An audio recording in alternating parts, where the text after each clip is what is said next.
And now asking people, really connecting and talking to your customers, how do you go about doing that? Because I think a lot of people, brands never think to just pick up the phone to that customer. They feel quite far removed. They can only work with thousands of people at once, but that one-to-one relationship is huge. Like, how do you go about starting that? How do you pick the right person to talk to? Just say, hey, we're looking for feedback, and they go to you. What was tell us about the last time you did that? It's not about picking the right person to do that. There's no right person. There's no ideal persona out there to fit all your question. It's more of a learning process. Like you will get customer who probably don't like your product, so you can reach out to ask what can you do better to improve. You will get the customer to say this is a game changer. I bought not just for my husband, I bought for my son, grandchildren, everyone in my family. And they're more likely to be your brand ambassador. And this type of people is more like a generally reaching out to have a more personal conversation. Fundamentally, the relationship between brand and the customer is really just managing people, right? Managing that relationship. And I think that is the advantage of any startup brand because we're small, we have the capacity, everyone cares, like every single person who worked for us generally bought in the brand mission, brand value. And our brand value is very simple: be humble but have balls, right?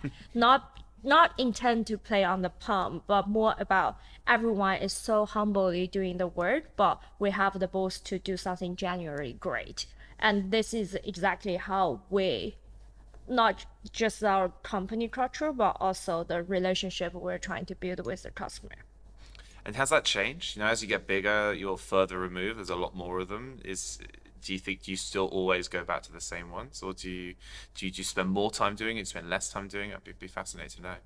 We spend, I would say, this like customer success is probably the core part of our growth because uh like uh, as our company we talk about every person contribute to the growth. Like on a management level, a lot of people say growth is a marketing role, right? But for us, it's like no, growth is every person's role. If and the customer success, which oftentimes people undermine their importance, but for us, it's like that's our core asset. Like our customer success team has the longest a retention rate with the companies that they stay with us for not just short period of time, like for as long as we exist. And that's I and Alex start doing customer success when we're small. Like we'll stay until like a 4 5 o'clock. Seriously, January AM to try to finish the inbox, which is never ever gonna finish. That's a lesson I learned, and we pass that passion down to our team, and they see pretty much you led as an example. They see how we do it. They put their heart into that, and they do that to their customers. That's fantastic. And customer success, support, that's when there's an issue. How do you actually bake that customer experience into the product itself? How do you make sure that it's just magical from start to finish? On that specifically, so we try to engage our customer into our product development process. Like we oftentimes will ask customers uh, pretty much annually or regularly we ask customer what would you like to see next, right? And based on the feedback we receive, we'll have an individual conversation with these people to say why do you like to see this, and if you like to see this, what feature do you want and what pain point you have with the existing product. Because building a consumer business, you can't create something never exists. Like we're trying to make something better, making an existing product better, right? iPhone, as example, is general great innovation, but iPhone also is based on another black and white phone or like a colorful phone. Like it's all product. Building a brand is about product innovation, product iteration, and having that opportunity to hear customers' feedback firsthand is so important to us.